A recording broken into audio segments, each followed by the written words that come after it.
nos reunimos e meditamos a palavra do Senhor. Fala conosco, Pai. Nós dependemos e precisamos de Ti.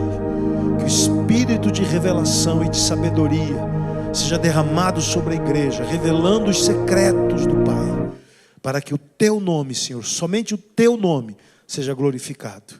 Faz a Tua obra aqui, eu te peço, em nome de Jesus. Eu posso ver um amém mesmo, bem forte? Evangelho de Marcos, capítulo 4. Obrigado, pastor Júlio. Evangelho de Marcos, capítulo 4, no versículo 35. Nós lemos o texto que diz: naquele dia, sendo já tarde, disse-lhe Jesus: passemos para a outra margem. Eles, despedindo a multidão, o levaram assim como estava, no barco, e outros barcos o seguiam. Ora, levantou-se grande temporal de vento, e as ondas se arremessavam contra o barco, de modo que o mesmo já estava a encher-se de água. Jesus estava na popa, dormindo sobre o travesseiro. Eles o despertaram e lhe disseram: mestre, não te importa que pereçamos? E ele, despertando, repreendeu o vento e disse ao mar: acalma-te, emudece. O vento se aquietou e fez-se grande bonança. Então lhes disse: por que sois assim tímidos? Como é que não tendes fé? E eles, possuídos de grande temor, diziam uns aos outros: quem é este que até o vento e o mar lhe obedecem? Quem pode dizer graças a Deus? Amados, é muito importante quando a gente pega um texto como esse, a gente entenda tudo que está envolvendo esse momento. Nós vemos aqui o nosso mestre Jesus cansado, depois de uma jornada de luta, de pregação, né? A vida dele era muito extenuante, muito pesada. E ele entra nesse barco e ele aproveita, porque a travessia é longa. Você não vê outra margem, né? Eles chamam de mar, mas na verdade é um grande lago de água doce, né? Gigante. E que eles chamam de Mar da Galileia. E de um lado ficava Cafarnaum, do outro lado ficava uma região chamada Decápolis.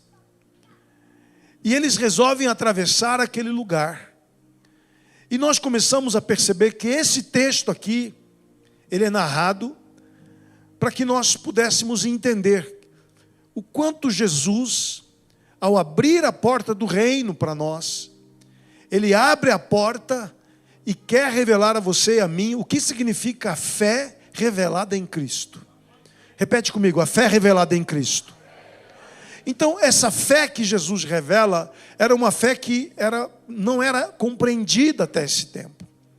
E esse episódio revela que Jesus veio trazer uma outra maneira da humanidade se relacionar com o mundo espiritual. Então a fé que nós aprendemos na religião, todos nós que estamos aqui, né, a gente aprende uma fé religiosa, mas a fé que Jesus veio trazer para nós é uma fé que vai muito além do que a gente acredita que sabe. E aqui, nessa passagem acima que nós lemos, Jesus ele estava se dirigindo para a terra dos Gadarenos. E nós sabemos que ali ele iria encontrar um homem. No texto de Marcos era um endemoniado, no texto de Mateus eram 2. A gente sabe que ele encontrou uma legião de demônios do outro lado. E eu estava estudando hoje, né, a região, eu estive ali naquela região. Lá tem ruínas lindas, fica do lado da Jordânia. Hoje esse lado da Galileia, do mar da Galileia, é Jordânia. E ali tem as ruínas das cidades chamadas Decápolis, que eram 10 cidades, né? E ali, a cidade que existe hoje lá é Alcurce, aonde aconteceu esse fato. E eu estive na beira desse mar, e o guia disse para a gente: olha, um dos prováveis lugares onde Jesus expulsou aquele demônio, endemoniado, os demônios, era mais ou menos aqui nessa região. E eu lembro quando eu estive ali, era um lugar era um vale que descia até o mar, né? Até o lago de água doce. E as ruínas existem até hoje, ruínas antigas, lugar muito interessante de visitar. E eu fiquei imaginando ali que ali Jesus iria enfrentar a potestade daquela região. Então, quando ele vai em direção àquele local, onde ele iria encontrar uma legião, acontece uma tempestade. E essa tempestade, muitos interpretam, nem todos, mas muitos interpretam, como uma ação das trevas. Nós vemos que, às vezes, o império das trevas consegue mexer com a natureza. E aqui, nós percebemos que você pode viver situações de resistência maligna. E aqui Jesus nos ensina a não ficarmos passivos diante das resistências malignas em nossas vidas. Quem pode dizer amém comigo? Porque, amados, nós vemos que Jesus, ele reage diante daquele evento de uma maneira espiritual desconhecida, porque os discípulos ficaram surpresos. Mas quem que é esse que domina vento? Como é que ele consegue? Quer dizer, Jesus inaugura uma nova forma de vida espiritual. E essa maneira de lidar com o espiritual vai depender da tua fé. Porque nas situações difíceis, nas tempestades, geralmente a gente se aquieta, fica sofrendo, quieto. E aqui nós vemos que Jesus, ele se levanta e ele entra no processo de resistir. Fala comigo, resistir. Então, a fé que nós temos em Cristo e ensinada por Jesus é uma fé resistente. Não é uma fé passiva, mas é uma fé que nos leva a agredir o inimigo quando somos atacados. Quero ver um amém bem forte agora. Quer dizer, Jesus nos leva, ele lê assim no versículo 39, e ele despertando repreendeu. Fala comigo, repreendeu. Então, o que significa repreender? Hoje a gente ouve, está amarrado, está repreendido em nome de Jesus, e a gente não entende direito o que vem a ser isso. Mas aqui nós vemos que Jesus se dirige à natureza. Olha que coisa. Ele repreende o vento e o mar. Acalma-te, mudece. Revelando algo muito precioso, que o Senhor quer abrir nosso entendimento hoje. Quem quer receber, diga amém, Jesus. Porque aqui nós, ao lermos isso aqui, a gente acha isso normal, mas isso aqui não é normal. Como é que alguém levanta a voz? Que voz foi essa? Que efeito trouxe no mundo natural uma voz espiritual? Fala comigo, uma voz espiritual que age no natural. Então, existem maneiras e maneiras de se falar no mundo espiritual. Essa maneira que Jesus fala, e é isso que nós temos que aprender nessa noite, eu estou junto com você aprendendo. Ele quer que você aprenda a entrar em guerra orando da maneira correta. Quer dizer, são movimentos espirituais, são batalhas, são guerras que entramos, onde a gente não se curva diante dos ataques malignos que recebemos. Mas é uma atitude proativa, é um esforço do crente que crê num Deus soberano, um Deus que reina, um Deus que é dono do seu futuro. Quero ver um amém bem forte. Quer dizer, aqui nós percebemos que o homem que entende a palavra de Deus, entende sua identidade em Cristo, você tem autoridade. Fala comigo, autoridade. Fala de novo, autoridade. Nós percebemos que a Bíblia ensina sobre fé e autoridade. Então, a autoridade exercida, ela tem muito a ver com a fé que aquela pessoa que está exercendo a autoridade tem. Então, a tua autoridade depende da tua fé. Fala isso, por favor. Quer dizer, há uma revelação que Jesus trouxe sobre esse Deus poderoso, esse Deus do sobrenatural. Ele, tudo na terra, obedece à hierarquia que vem dos comandos que saem do trono de Deus. Então, há uma voz, há um tipo de declaração profética, há uma palavra que é liberada, que o mundo espiritual e o mundo natural têm que submeter. É interessante isso, Em Mateus capítulo 8, versículo 5, nós vemos essa ligação em autoridade e fé. Nós conhecemos bem essa passagem, mas vamos meditar. Eu quero mostrar para você biblicamente o que a fé tem a ver com a autoridade espiritual e o que a autoridade espiritual influencia na fé. E ele diz aqui, Mateus 8, versículo 5: tendo Jesus entrado em Cafarnaum, apresentou-se-lhe um centurião, um capitão de 100, implorando: ó Senhor, o meu criado jaz em casa de cama paralítico, sofrendo horrivelmente. Jesus lhe disse: eu irei curá-lo. Mas o centurião respondeu: Senhor, não sou digno de que entres em minha casa, mas apenas manda com uma palavra. Fala comigo, ordens espirituais. Quer dizer, a palavra tem que sair da boca de quem tem autoridade espiritual. E note bem, apenas manda com uma palavra e o meu rapaz será curado. Pois também eu sou homem sujeito à autoridade. Aqui o centurião, que não era judeu, que não conhecia profundamente as Escrituras, mas ele tinha um entendimento sobre a autoridade na terra, e ele acreditava que a mesma hierarquia espiritual se dava pelo comando. Diga, a minha oração, fala com fé, a minha oração no mundo espiritual é entendida como um comando. É isso que esse centurião disse. Eu sou um homem sujeito à autoridade, tenho soldados às minhas ordens. Minhas? Fala, ordens. Note que ele está começando a trazer uma luz para nós, que eles não tinham essa revelação. Não é aquela oração passiva, né?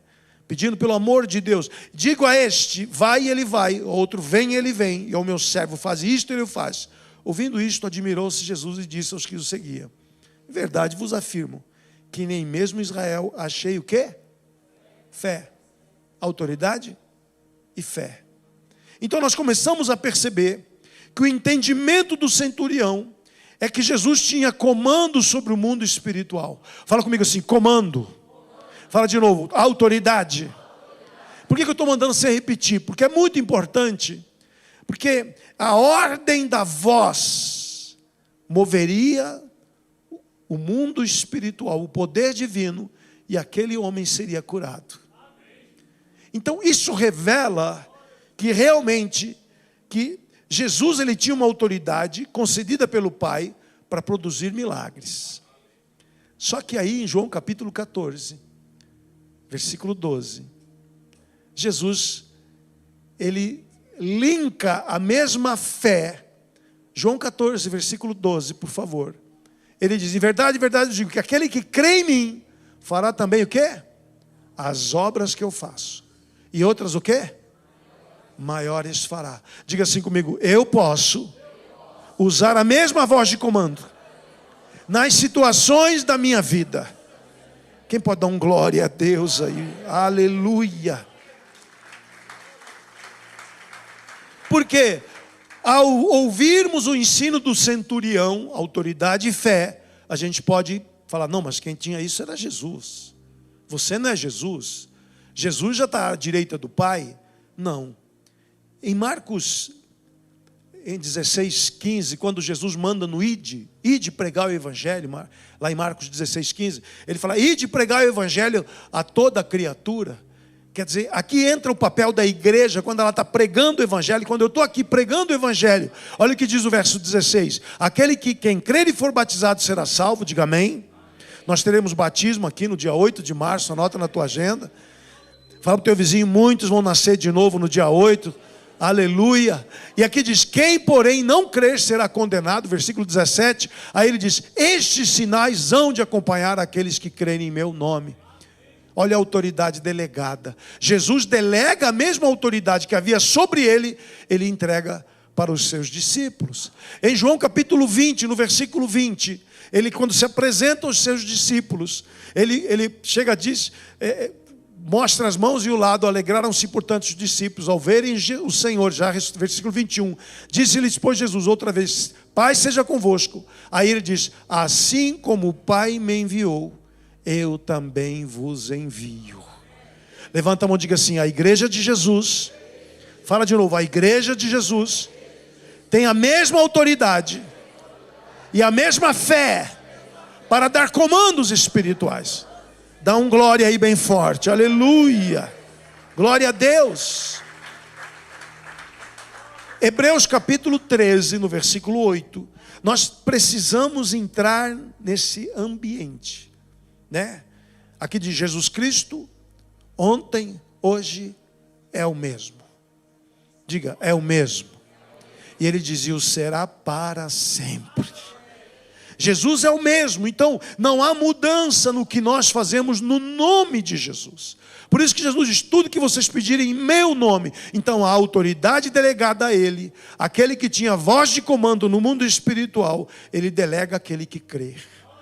Você deve orar em nome de Jesus na tua casa. Você deve orar em nome de Jesus na tua empresa. Você deve orar em nome de Jesus nos teus caminhos. Ora em nome de Jesus diante dos teus desafios. Ora em nome de Jesus, porque você tem fé e você tem autoridade delegada por Ele. Aleluia. É isso, queridos, é isso. Quando Jesus abre a porta do reino, Ele não abre uma porta de religião. Ele abre a porta do sobrenatural. Então, é muito importante que a gente possa perceber. Jesus veio conduzir o homem.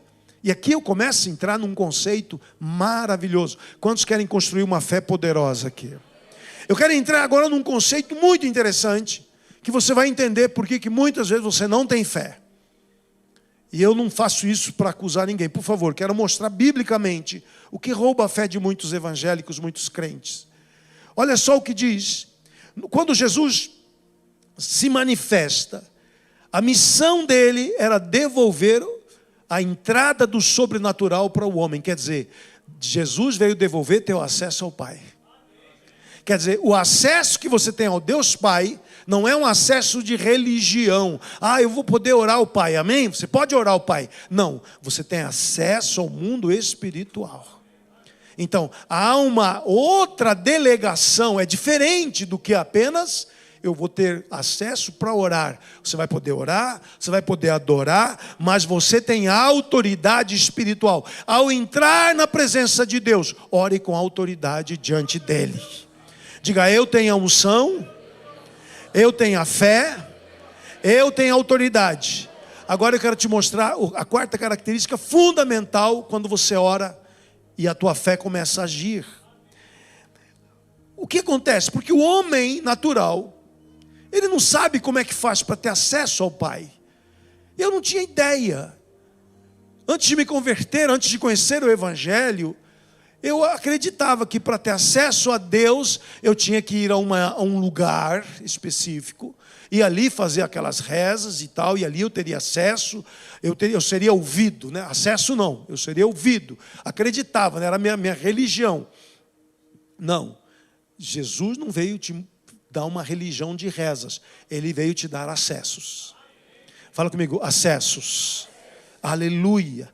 Por isso que era necessário, note bem, a quarta característica, como eu disse, fala comigo, eu tenho acesso, eu tenho autoridade, eu tenho fé. Qual que é a quarta característica que rouba a fé de muitos? Por quê, amados? Quando Jesus encontra com o homem, encontra o homem debaixo da escravidão do pecado. Note bem. João capítulo 1, no versículo 29. Jesus encontra o homem na cegueira e na ignorância espiritual. Note bem. Cegueira, ignorância espiritual. Por isso o homem perdeu acesso.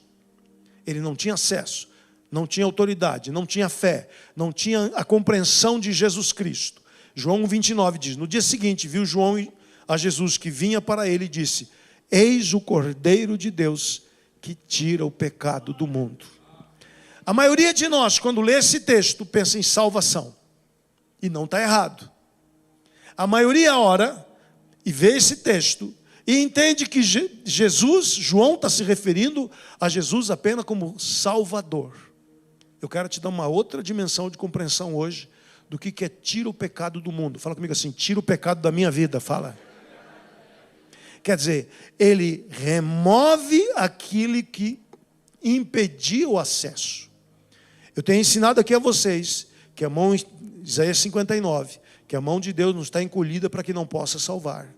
Mas os vossos pecados fazem separação entre vós e vosso Deus. Então o que Jesus faz? Ele tira o pecado que não permitia o acesso. Como é que é? Ele remove a barreira. E aqui está a chave da fé. Eu quero mostrar isso para você. Diga, para ter fé, é preciso remover a barreira. Então só tem um jeito. É por isso que a fé é revelada em Cristo. Porque só Jesus morreu em teu lugar. Só Ele derramou o sangue pela tua vida. Só Ele pagou o resgate da tua alma. Então essa compreensão, eu estou perdoado dos meus pecados. Declara isso em nome de Jesus. Porque, amados, essa é a chave que dá a fé em Cristo. Por quê? Quando o pecado sai, Deus começa a abrir teus olhos para o acesso que você tem direito. Quando o pecado sai, você começa a vencer a mentira, a incredulidade, a cegueira espiritual. Você vai começando a quebrar as cadeias, você vai quebrando os vícios, você vai quebrando os traumas, você vai quebrando tudo que prendia você na cegueira. Deus te trouxe aqui hoje para dizer, não vale a pena a vida de pecado, porque o pecado rouba a tua fé. Quer dizer, se o pecado sai o pecado, vem a fé e abre a visão. Fala comigo, sai o pecado, vem a fé, abre a visão. Sai o pecado, vem a fé, abre a visão. Porque o pecado tem um peso que impede de você crer na fé revelada em Cristo. Hebreus capítulo 12, versículo 1.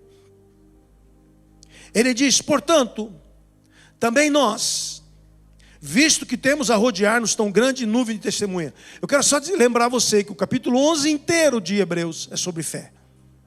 É o capítulo da fé. Ali você vê os heróis da fé. Você vê o conceito de fé. Você vê toda a palavra de Hebreus 11 é fé. Ao fechar Hebreus 11, ele diz, portanto, quer dizer, ele está linkando com o capítulo anterior. Também nós, visto que temos, ele está falando dos heróis da fé.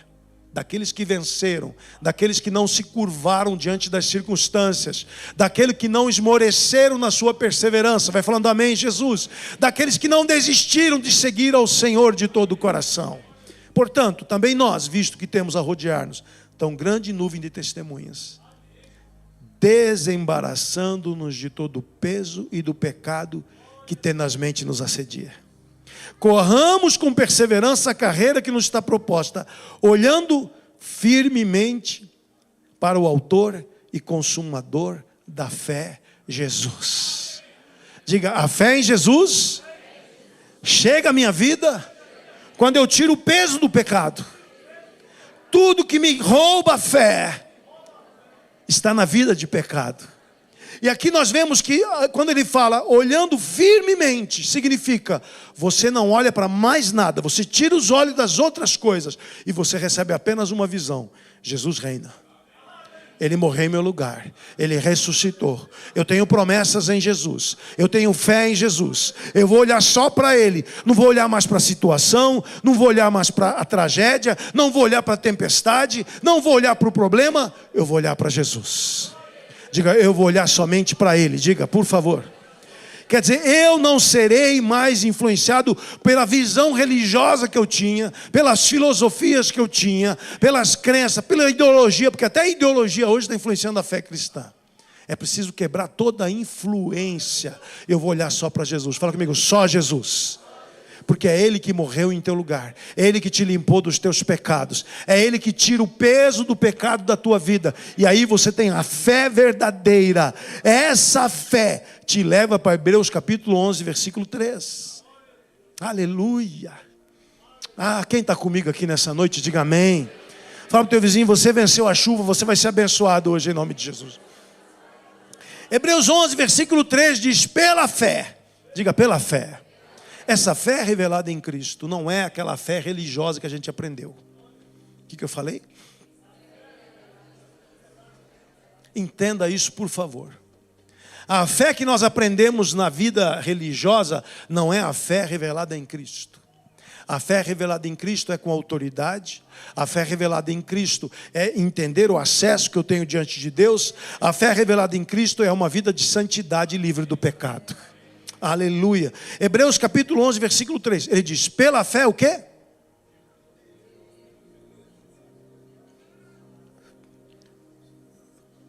Pela fé o quê? Para aí. Não, para aí. Pela fé o quê? Para aí. Por que ele botou entendemos? Então quer dizer que a fé é uma compreensão, é uma forma de pensar. Quer dizer, Pela fé entendemos que foi o universo formado pela palavra. De maneira que o visível veio a existir das coisas que não aparecem. O visível veio do invisível. De fato, sem fé é impossível agradar a Deus. Portanto, é necessário que aquele que se aproxima de Deus, creia que Ele existe e que Ele se torna galardoador dos que o buscam. Quem pode dizer aleluia? Note essas afirmativas, essa fé genuína que agrada a Deus. Olha só, fala comigo, agradar a Deus. Note, a fé que agrada a Deus. Então não é qualquer fé. É a fé que agrada a Deus. E a fé que agrada a Deus, que significa o quê? Eu preciso, pela fé entendemos. Por isso que eu parei no entendemos. Primeiro, tudo que existe no mundo visível veio do mundo invisível. Diga assim, o visível é construído no invisível. Então isso é muito importante para aquele que ora. Para aquele que ainda não pegou o milagre. Para aquele que ainda não está vivendo no milagre. Você vai declarar o milagre. Você vai gerar o milagre na tua palavra. Você vai gerar na tua palavra profética. Levanta a mão e diga assim, eu declaro nessa noite. A minha esperança, a minha confiança é no Deus que eu agrado. Pela minha fé, revelada em Cristo, livre do pecado, cheio de autoridade espiritual. Diga, eu entro hoje na declaração profética para gerar o milagre no mundo invisível mediante a palavra de Deus. Aleluia. O que eu preciso entender? O mistério da fé em Cristo. Não é a fé religiosa, não é aquela fé que eu aprendi na minha cultura religiosa. É uma fé revelada em Cristo. Primeiro, o que eu vejo veio do mundo invisível. Então, só persevera e declara. Você vai pegar no teu milagre. Diga, eu gero um milagre com a palavra de Deus. E aqui, o segundo princípio, eu preciso crer que há um Deus que existe e é criador de todas as coisas. É engraçado, né? Porque se a Bíblia fala do Deus que é vivo, do Deus poderoso, aí chega no livro de Hebreus, fala assim, olha, você precisa acreditar que Ele existe. Parece uma incongruência, parece uma incoerência. Mas que tipo de existência eu preciso ter sobre Ele? Essa existência, e é isso que nós temos que entender. Esquece o Deus que te ensinaram lá fora e descubra o Deus revelado nele, Jesus. Diga, há um Deus revelado em Jesus. Por isso que eu e você precisamos mergulhar em Cristo, seguir Cristo, andar com Jesus, ouvir a Jesus, porque Ele quer te revelar esse Deus, não é qualquer Deus, é o Deus que existe, revelado em Jesus. Aleluia. Esse é o desafio de quem prega o Evangelho. Eu não posso pregar para você o Evangelho no Deus que você já acreditava lá no mundo. Não, é o Deus que Jesus quer te revelar. Porque o Deus que a gente acreditava no mundo era um Deus meio místico, era um Deus meio estranho, era um Deus meio que acobertava estragos dos outros, erro dos outros. Não, o Deus que Jesus revela é o Deus da palavra e é o Deus da experiência nele. Ninguém conhece o Pai se Jesus não revelar. Repete isso, por favor. Então, crer no Deus que existe em Cristo, é isso que dá essa fé, que tem essa autoridade. Você vai orar, o mundo vai abrir. Em nome de Jesus, você vai falar e as coisas vão acontecer. Eu quero ouvir mais testemunhos que na próxima terça-feira. Fala para o teu vizinho, você vai dar o testemunho em nome de Jesus. Dá um grande aplauso a ele aí, aleluia. Mais forte esse aplauso a ele. Primeiro princípio, o mundo visível acontece primeiro no mundo invisível. O mundo invisível constrói o visível. Segundo, eu preciso crer no Deus revelado por Jesus. Esse Deus que existe. E aí o terceiro princípio, quem busca a Deus será recompensado. Fala comigo, tem recompensa. Agora, que recompensas? Quais são as recompensas que devem ser mais valorizadas? Às vezes a gente pensa logo em benefícios, bens. A gente pensa no milagre que a gente está buscando. Mas é importante que você entenda que a fé sobrenatural em Cristo. Porque essa palavra galardoador no grego é alguém que paga salário. Quer dizer, é uma recompensa constante. Não é uma recompensa no momento que você crê. Passa a ser, o justo viverá pela... Então, essa fé revelada em Cristo, a pessoa passa a ser um assalariado do reino. O reino começa a te entregar todos os dias presença de Deus, intimidade com Deus, glória de Deus, unção de Deus, confiança sobrenatural. O reino está te pagando salário todo mês. Salário é para quem está trabalhando. É mais ou menos assim, Deus está falando: me entrega a tua confiança, eu vou te entregar presença, eu vou te entregar glória, eu vou te entregar unção, eu vou te entregar autoridade espiritual, eu vou te entregar oração ouvida em nome de Jesus, eu vou te dar outra visão da vida, eu vou abrir teu entendimento, você vai se tornar sobrenatural na terra, você vai ser assalariado do reino. Dá um glória aí bem forte. Galardoador, fala para o teu vizinho: assalariado do reino. Eu quero receber do reino de Deus força todo dia. Eu quero receber fortaleza todo dia. Eu quero sabedoria todo dia. Eu quero receber a glória de Deus todo dia. Eu quero receber a intimidade do Senhor. Eu quero o renovo do meu sacerdócio na minha vida. Eu quero a unção de Deus sendo renovada. Eu sou um assalariado do reino, porque eu tenho a fé revelada em Jesus Cristo. Fala para o teu vizinho: você é um assalariado do reino. Se você tem fé que Jesus revela. Aleluia. Fique em pé no seu lugar, querido. Aleluia. Oh, Deus Todo-Poderoso. Eu fiquei assim: Deus, como assim o Senhor paga salário? O termo é pagador de salário. Deus se torna pagador de salário daquele que o agrada. Que coisa louca. E aí eu fui perceber realmente, queridos, presença, intimidade, uma confiança absurda, uma segurança, uma paz infinita, a glória de Deus que começa a encher tua alma. Isso que te capacita a começar a orar com autoridade. Fala comigo assim: orações que movem o sobrenatural. Aleluia. Por isso, quando Jesus se levanta, repreende o vento. Nós vemos ali um homem na plena autoridade espiritual. Alguém que vivia na plenitude do que eu estou pregando aqui.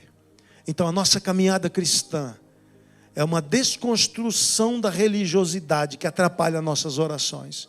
E a construção de uma compreensão profética de fé e autoridade espiritual. A fé que me dá acesso ao Pai. A fé que vem pelo despojar dos pecados, porque eu tenho Jesus na minha vida. Quem pode dizer amém, Jesus? Então, é acesso ao Pai. Para ter acesso, o pecado tem que sair. Por isso que nós chegamos a Ele por meio de Jesus Cristo. Ele é o caminho, a verdade que revela a vida genuína. Louvado seja o nome dEle. Levanta suas mãos, fala com Deus nesse momento.